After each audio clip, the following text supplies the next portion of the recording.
Hey, welcome back to the Exit Teams podcast, where business owners and their advisors get real, practical insight on how to build a team of advisors, maximize value, and exit on their own terms. I'm your host, Bob Tankesley, author of Exit Teams. Build a team of advisors for your business sale to get a higher price. You can find that book on Amazon. Just start typing in Exit Teams, and it should be the first item that shows up. And don't forget to check out all our great content at exitteams.com. Whether you are years away from selling or thinking about an exit today, this episode is packed with must-know tips to help you take advantage of opportunities while avoiding costly mistakes. So let's dive in. Today, I'm joined by an expert who helps people reduce financial-related stress. My friend, David Elder. David is passionate about helping blessed families and individuals make wise financial decisions and live a life without financial regrets. He accomplishes this by combining traditional planning strategies with insights from behavioral finance and coaching. He holds a Master's of Science in Personal Financial Planning from Georgia State University and a bachelor's degree in music from Belmont University. David is a certified financial planner professional and a certified exit planning advisor. By combining personal and business planning, he helps business owners ensure their personal values are efficiently integrated into wealth management, business transitions, and a retirement lifestyle. Hey, David, welcome to the show. This should be a fantastic conversation. I've been looking forward to it. These issues of personal financial planning come up with every single owner I talk to, whether they're exiting or not, but especially if they plan to. Yeah, and I think a lot of that, and thank you so much for having me here, Bob, because love your insight, love the podcast, and then also just it's so counter discipline when you get with the business owners, and so a lot of them just until they get the personal side really worked out and know what that life looks like on the other side, they really can't make the business decisions to really put things together. It helps them a lot to visualize that lifestyle before they try to figure out the next chapter on the business side. No, yeah, perfectly said. I know too many owners, they rush to market and the personal side of their lives just hasn't been sketched out even, let alone set up and organized well going into the exit. So let's just jump in. Let's get straight to it. Talk about wealth versus liquidity. I know a lot of business owners, they spend decades building value. I remember selling a company once where the owner was 92. So he had been at it for a while. He had a son and a son-in-law in the business as well. They were in their early 60s. So a lot of them spend time building value, but far less time thinking about what actually happens after they turn that value into cash, basically. I know Right. you work with business owners both before and after liquidity events. So first question I have is how different is managing a business versus managing wealth after an exit? Yeah, well asking, great topic. First thing that came to mind, Bob, is also that just because you have value in your business doesn't mean you can get it liquid.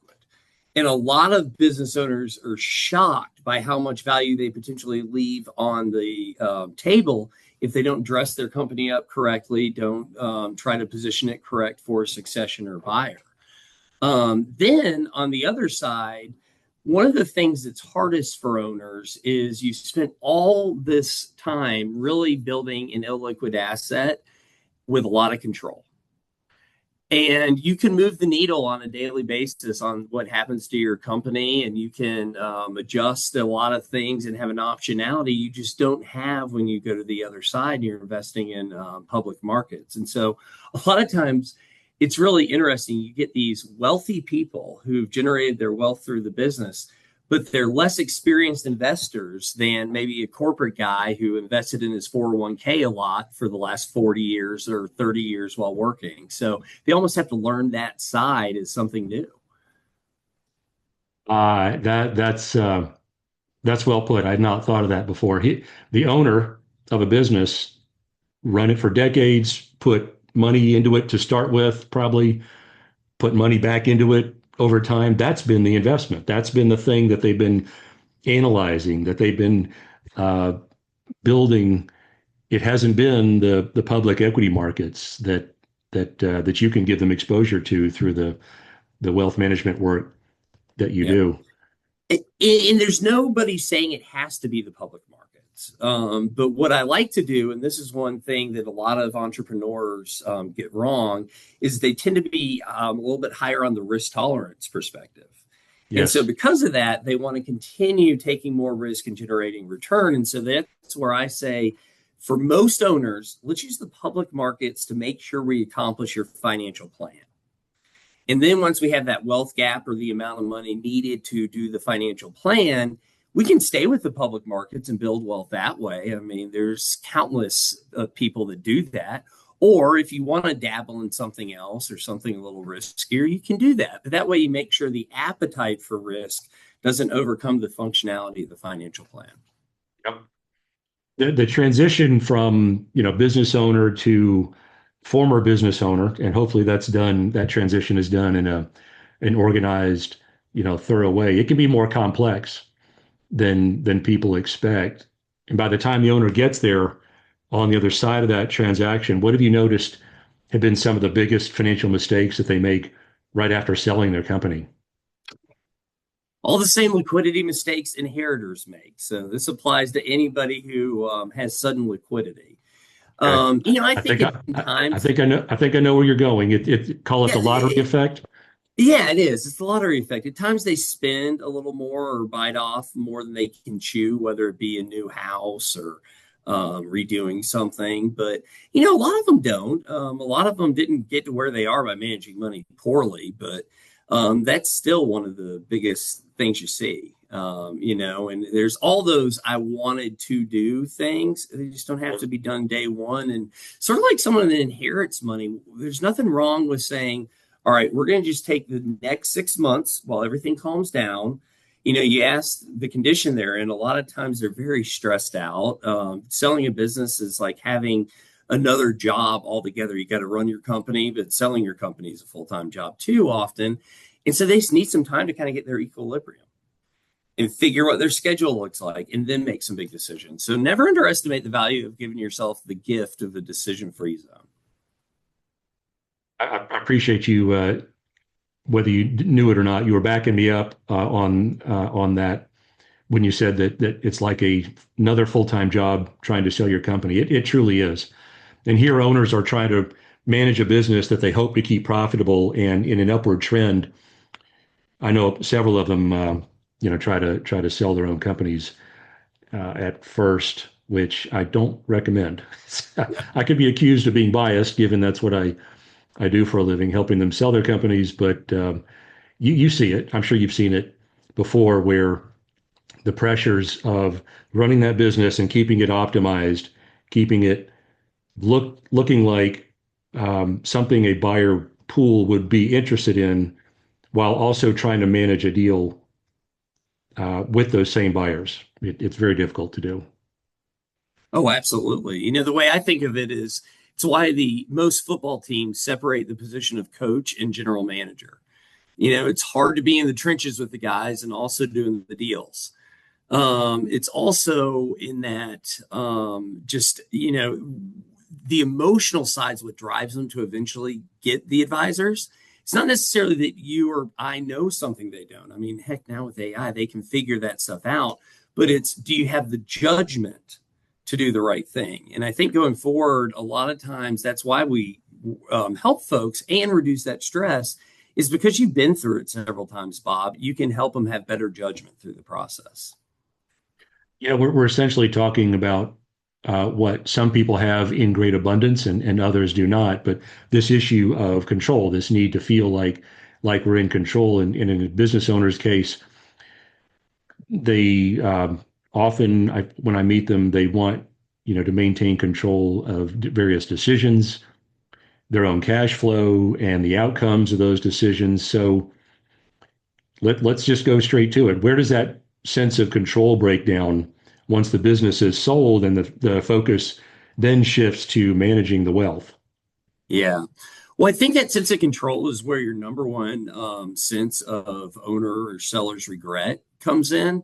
And that is very common if you look at the stats. But you want to put it in a position where you don't have to go through that. And I think to some degree, the control is a lot like you have as a parent on a child. You love your child more than anything in the world, but once they get to a certain age, if you don't let him or her make their own decisions, that's not healthy either. And so at some point, even if you do an internal succession and you give it to, family for that matter, which can be the worst in this dynamic, or employees, eventually you got to let them make their own decisions. You don't want to be in that family business where grandmom or granddad has been retired for 20 years, but they're still telling you what to do in the business every day. The kids today need to run that. And, the same with any type of structure. The interesting thing, and we'll probably get to different types of buyers or sellers later, but, you go to some structures like a PE firm and you just know they're going to do with it what they want. You go to other structures and you think they're going to do what you want, but that's not always the case. And just giving them that freedom is valuable, I think. But having peace with it is also valuable. Now that's really well put. Um, you're right. Private equity, that they will do something different in many cases from what the owner had planned for the future of their company. Not all by far, not all PE, Well, and I've is also talked to owners who don't care what happens to the company after they leave. there. They just want to maximize their sale and move on. Yep. I mean, it Hey, depends on speaking of what which, business you're in, if that's, a good idea or not. But some yep. businesses that actually does make sense. Speaking of which, sometimes the numbers look really strong. The price, the deal terms for getting the company sold, and it looks like a giant bucket of cash is headed the owner's way, but the underlying plan is not strong. Have you seen situations where an owner exited successfully, but still ended up in a fragile financial position afterwards? Absolutely. I mean, to do good tax planning on the sale of a business, really you should start 3 to 5 years in advance. Now, Thank some of the you. things you might not execute, but you should Yep. start then. One of the best examples I'll tell you, and this just happened where the business was going to close and we didn't have time to do it, and the owner wasn't really properly educated. But just the simple thing of doing like a charitable remainder trust takes a lot of time and a lot of thought. And those types of tax strategies are huge in the year you sell a business, as well as, and I saw Bob nodding. There might be things like the type of entity you are, or how you're retaining earnings or spreading things around your balance sheet that you want to change. And you want to give those things time to settle in so that they're more normalized and not anomalies.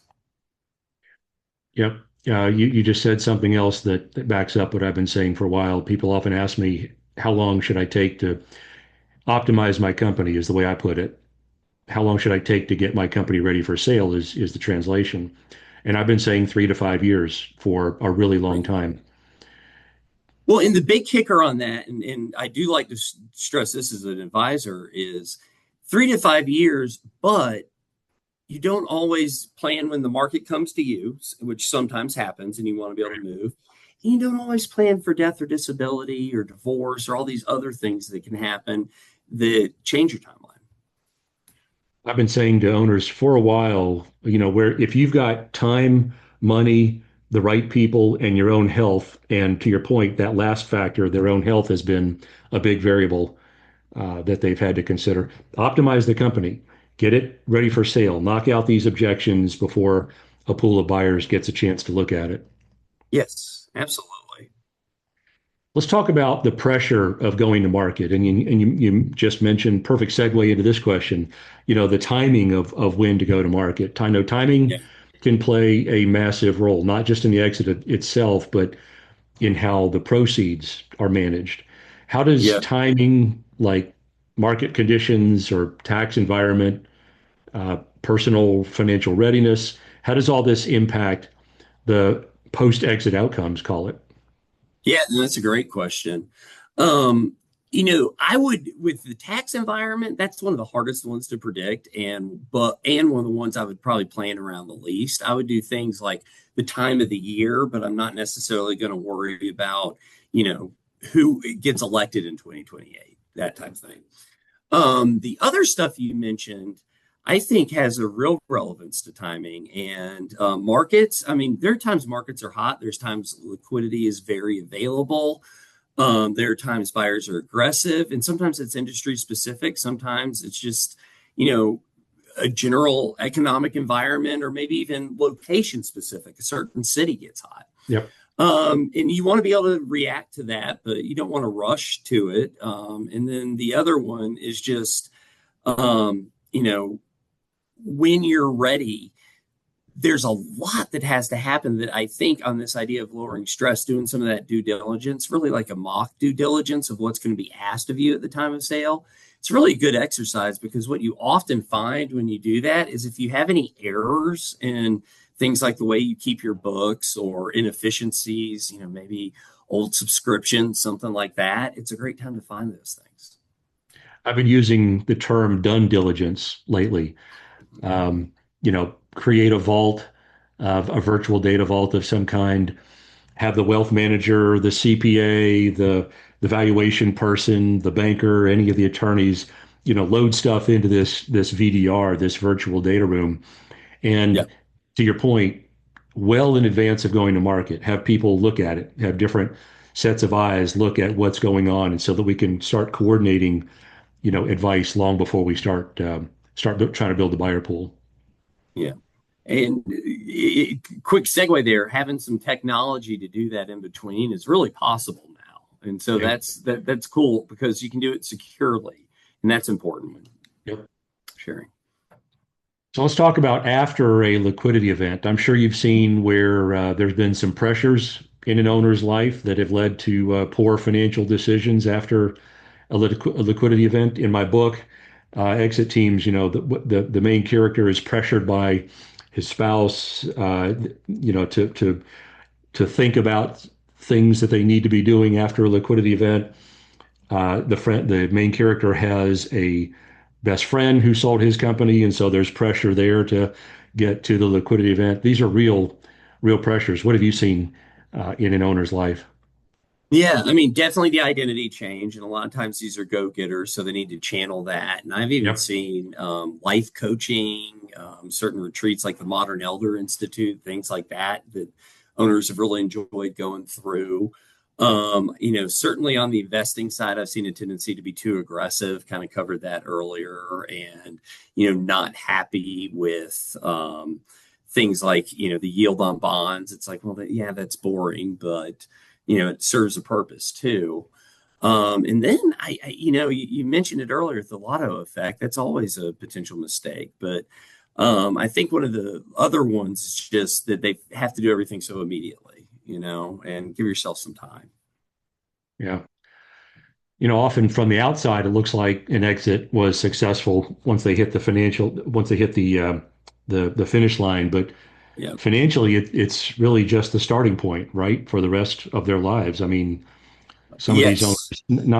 not the 92-year-old that I sold the business for pre-COVID, but so much as the 60-year-old who sells his business. He's got a lot more years to plan for. So under that heading of, call it financial fragility, I guess, where do you most often see this fragility in post-exit financial plans? Yeah, no, the 60-year-old's a great example, and that's a perfect person to take through, because you're right. You sell a business, and you're in your 80s, you're not going to have the same next chapter that somebody in their 60s does.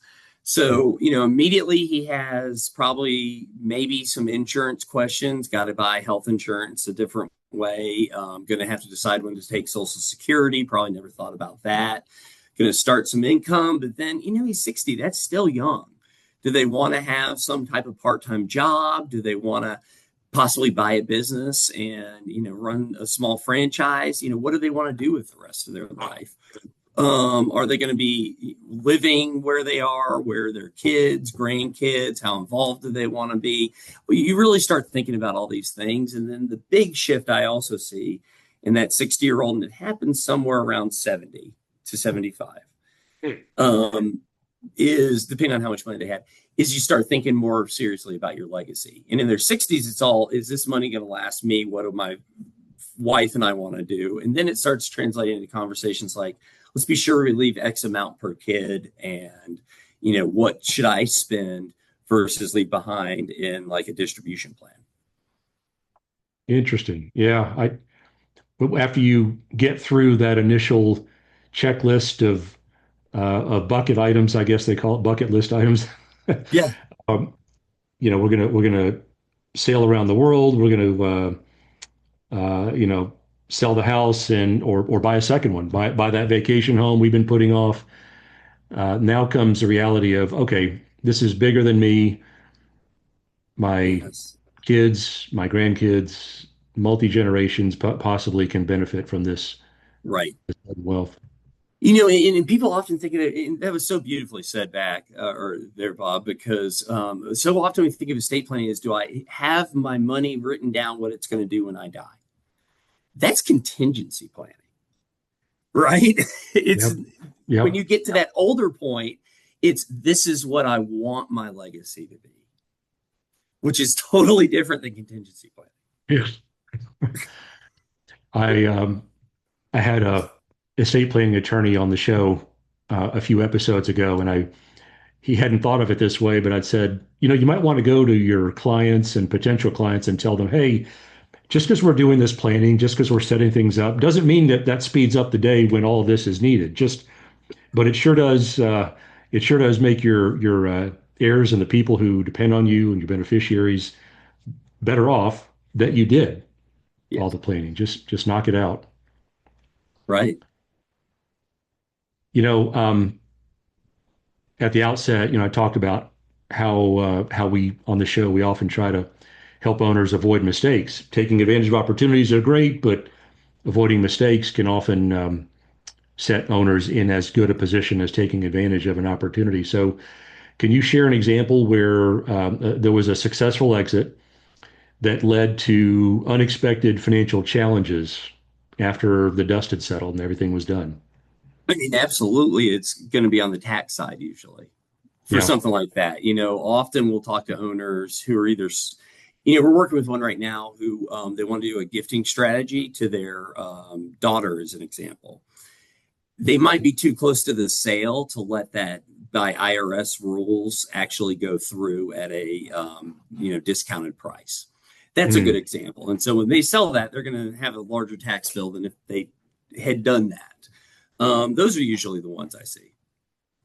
And then the other is, and this is, because you said mistakes, and this isn't a financial mistake, but it's a life mistake. And that is that owner regret, which is huge. The owners that are the happiest years later, and I've seen this in many of them, they're still talking about their employees and company and that people are happy there and working there and they enjoy that. That's when you know an exit was done correctly and probably with a lot of planning, foresight. The Correct. stats on owners leaving and being happy about it, very, very low, unfortunately. So Hmm. we're trying to change that, right? One Yes, one sir, we sale, are. one sale at a time. Yes, we are. So taxes can erode wealth. That's a not so hidden erosion of wealth. Where else do you see owners lose wealth unintentionally after a sale? Obviously, there's risk management, and you just need to review your insurance and personal policies Yep. to make sure you're not leaving up liability naked there that you may not have needed the umbrella policy you need today, or when the net worth was in the company was properly insured. Now that the net worth's on your balance sheet, are you properly insured? That type of stuff. And then I would say the other area that they kind of leave money on the table is just deal structure. A lot of times the seller, or excuse me, the buyer will want to have some type of earnout structure. Yes. And unless they stay engaged, that usually doesn't work out in their favor. And so a lot of times they'll think they'll sell their company, and then, the payout structure isn't exactly what they thought it would be, or it really keeps some ties into them afterwards.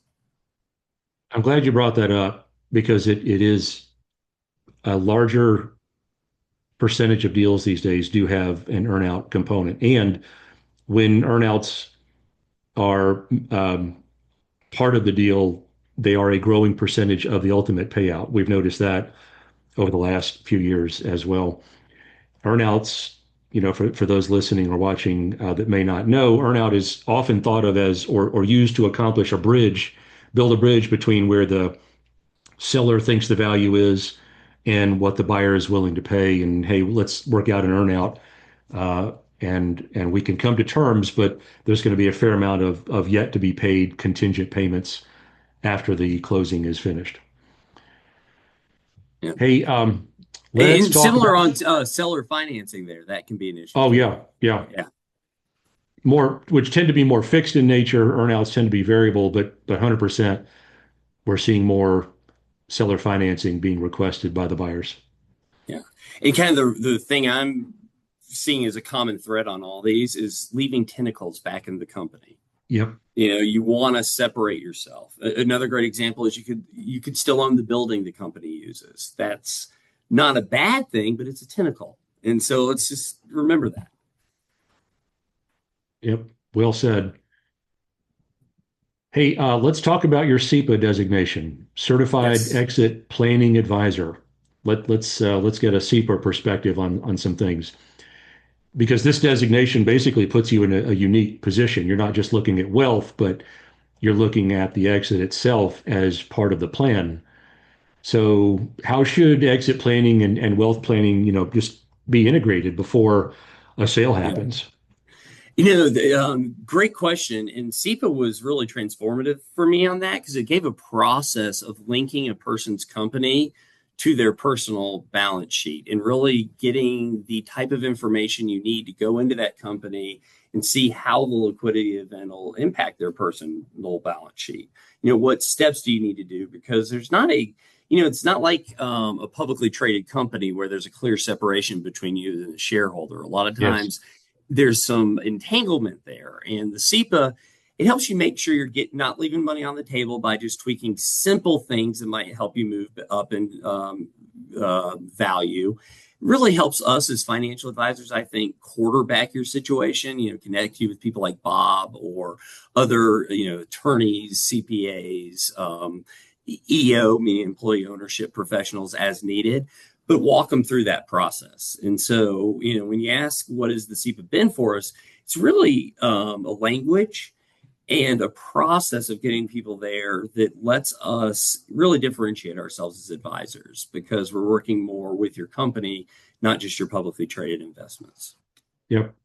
I remember seeing the stat years and years ago, and I don't think it's changed much since then, but about 3 out of 4 business owners are counting, if they're going to sell, they're counting on the net proceeds to have a successful whatever. And Yeah. whatever for most of them is retirement. There's not going to be another business bought, not more real estate invested in. For most of them, that is, it's going to be this money's got to last us 20, 25, 30 plus years. I Mm-hmm. know to take this a little further, I do valuation estimates as well. And unfortunately, about 3 out of 4 times, especially when, retirement is imminent, about 3 out of 4 times I'm delivering not so good news. The valuation is not what the owner was expecting to hear. Yes. Yeah. Better to know these disconnects and have expectations met by the time a closing gets here than not. Well, and a few years ahead so you can tweak things and fix it. Because usually the difference in where I start with owners, if they're this far, towards the beginning, is are you going to be able to get liquid? And a lot of times we're helping them with things like their 401k or certain employee benefits or something like that at this point. But then when the conversation happens on their business, and you mentioned doing valuations, unless you're in about the middle of the range of value for your industry, you're probably not going to find a buyer that'll help you get liquid. And so, we're not saying you have to be best in class, but the difference between being in the 45th percentile and the 51st percentile might be whether you can sell or not. I like how you put that, and I'm glad you brought that up. Did you know that only about 1 out of 5 companies that are taken to market get sold? Right. I say that stat multiple times a week, and I'm not making this up. I get blown away every time I say that. But do you know it doesn't have to be that way also? That's bingo. Yep.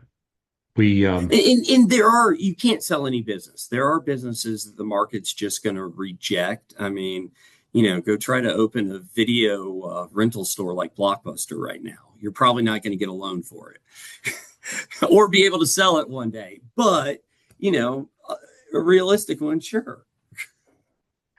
glad you brought up, that that it that these that stat is preventable, that it can be different for the other 80% that didn't get sold. In my world, I've noticed years ago that where there was a team of advisors, and maybe there were a few seats on the team empty, but where there was some semblance of a team and each person on the team was collaborative and willing to work with other advisors around the owner, there tended to be better results by the time they got to, someone to get their company sold. So I'll put this back to you. How should financial advisors and CPAs and M&A advisors, and you might throw others into that mix as part of that core deal team, how Yeah. should everyone work together leading up to an exit?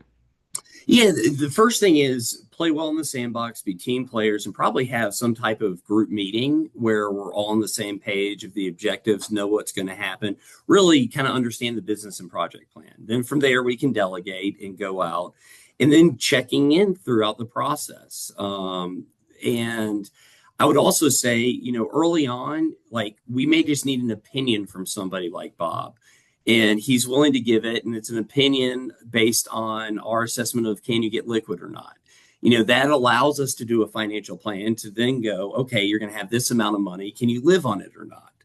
And then later when we actually go through the transaction, you start working together and really guide it. And, I phrase it this way because the best thing about your team is you want people who are easy to work with. They don't have to, in my opinion, create a committee meeting to give you some common sense, but they also know when it's something they need to go research before giving you the right judgment or recommendation. And to Bob's point, it's a sign when people have a good team of advisors around them, their company usually does well at market. It's almost like somebody, I mean, yeah, that's it. I mean, I was going to compare it to trying to sell your own house, but it's even more so. That's not even a fair comparison. It's much more important to dress up your company than it is your house. Yeah. So let's talk about the deal is done or it's close to being done, and we need to build. If one isn't already in place, we need to build that post exit plan. So I've noticed over the years, most owners do not have a clear plan for what life or their finances look like after a deal. You've mentioned that a couple of times. What does a well-structured post-exit financial plan actually look like? Open the curtain and here we go. This is what owners should be striving for, life after the exit. Yeah, and a lot of it, goes to the stuff I said earlier. But the first thing you want to do is make sure your income needs are taken care of, Yeah. and all your lifestyle, those bucket lists, those things we're doing, with the idea that they'll probably be a little bit higher in the early years. And then, once you put in your pool, you're not getting another one the next year type thing. So let's make sure that's on track. That's going to set up your allocation of investments really in order to accomplish that goal. Then if we have excess wealth or money, we get the choice of what we want to do with that. And a lot of times that is charitable impact. We go ahead and assign it to legacy. It could be for wealth building. It could be for lots of things, but we have flexibility because it's not over here in our need bucket. And then with that flexibility, so much of it's going to come to how do we manage your investments in a tax efficient way? How do we do your estate planning, whether you're above or below the estate tax threshold, which is currently about 30 million, is huge in that conversation. That's on the high level, what really comes into the financial plan. On the more granular level, you could write a novel about each of those things I said. You mentioned legacy a couple of Mhm. times. Super important. This wealth that they've built, they will never be able to fully enjoy it prudently. They will never be able to fully enjoy all of it and spend every bit of it in some cases during their lives. So now, the thoughts about how more prepared the future generations after them are becomes more important, more paramount, something Mhm. they think about more. Do you guide owners maybe with their extended family present through the issues of legacy when it Absolutely. comes to yeah? What does that Yeah. look like? It's interesting, and a lot of it's because of my age. I'm 44 years old right now, so a lot of the kids are my peers. Yep. But my clients are in their 60s or so, selling their business on average. And there's a little bit of it's interesting. You become the parent's financial advisor. You need to be the parent's financial advisor first and foremost.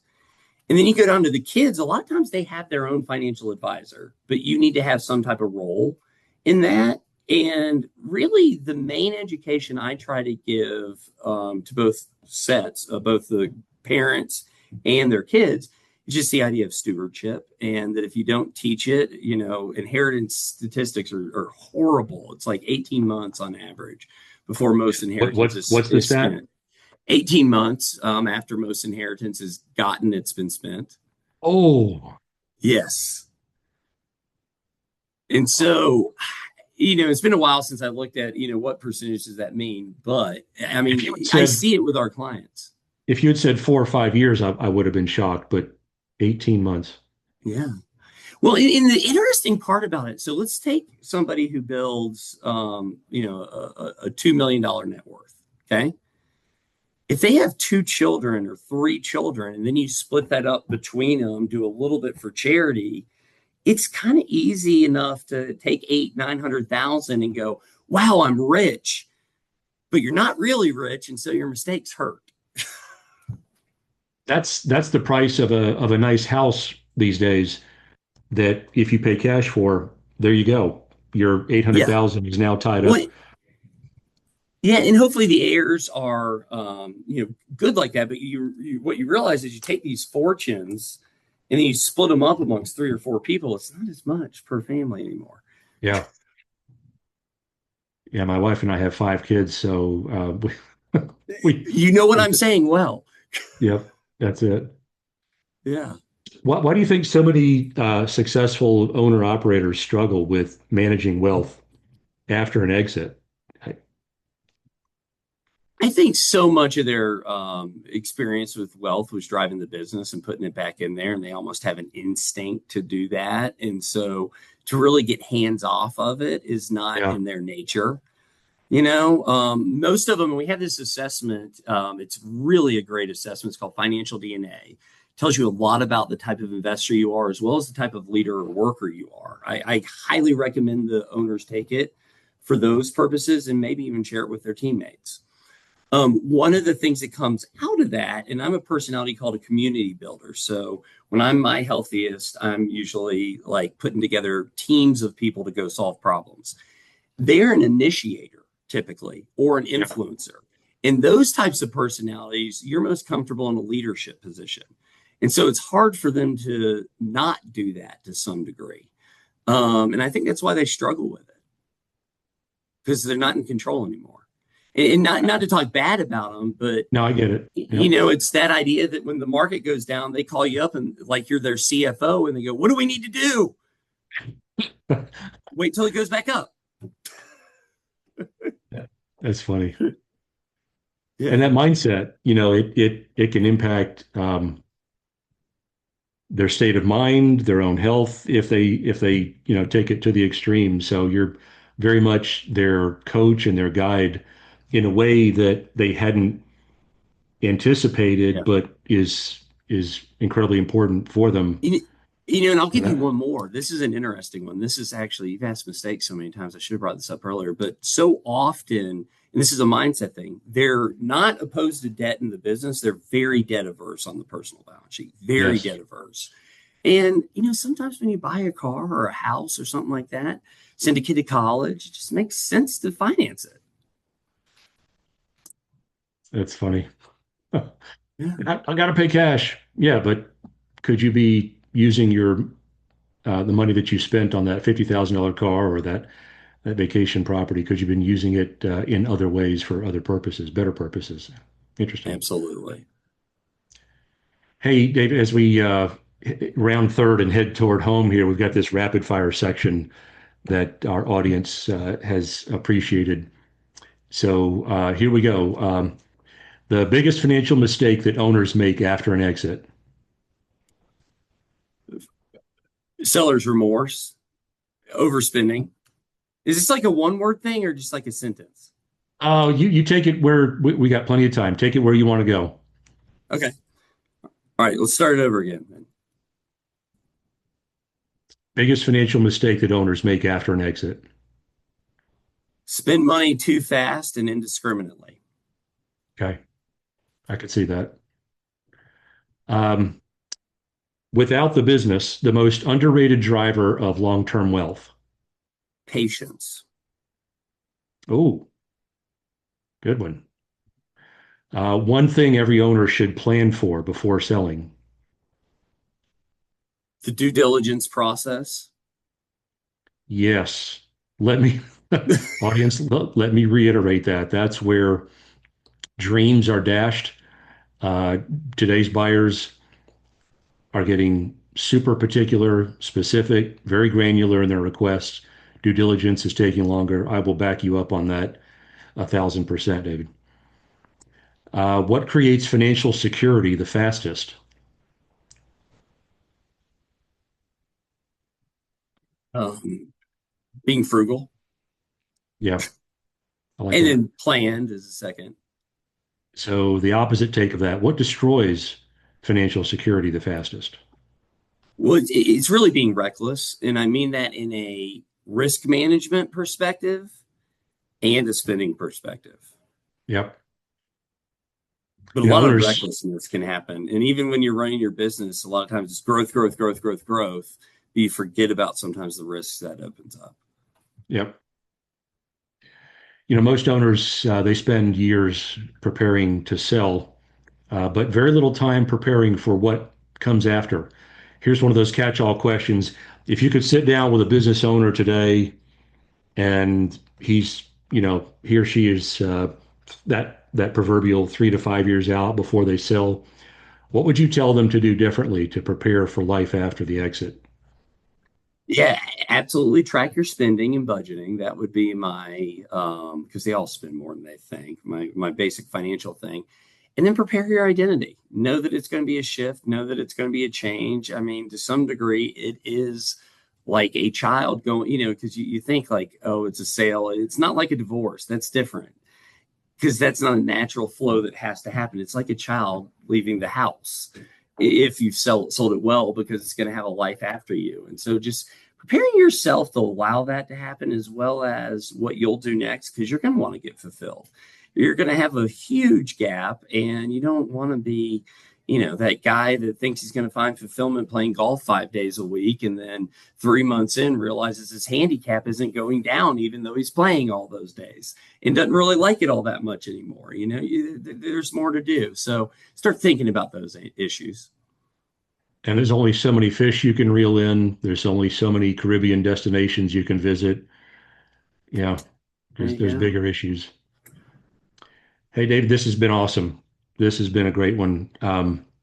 We've talked about a lot of good stuff here. How can folks get a hold of you to learn more about the good Absolutely. work? You can find me on LinkedIn just by my name. You have my email here, delder@meritfa.com, or my phone number, which is 404. This is my cell phone, y'all, if you need it. 404 934 And it's Merit Financial Advisors on the web at meritfinancialadvisors.com. Great, great. Thanks again, David.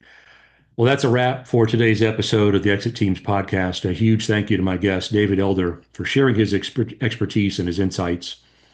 So if you're interested in understanding how to manage your personal finances as you approach an exit, and especially after you exit, I suggest you reach out to David and his team and see how he and they can help. If you're a business owner thinking about your next chapter, now is the time to start building your advisory team. You can learn more in my book, Exit Teams, Build a Team of Advisors for Your Business Sale to Get a Higher Price, available on Amazon. And don't forget to visit exitteams.com for free resources, tools, and insights that can help you prepare for a successful exit. Until next time, build your team, sell smart, and take control of your future.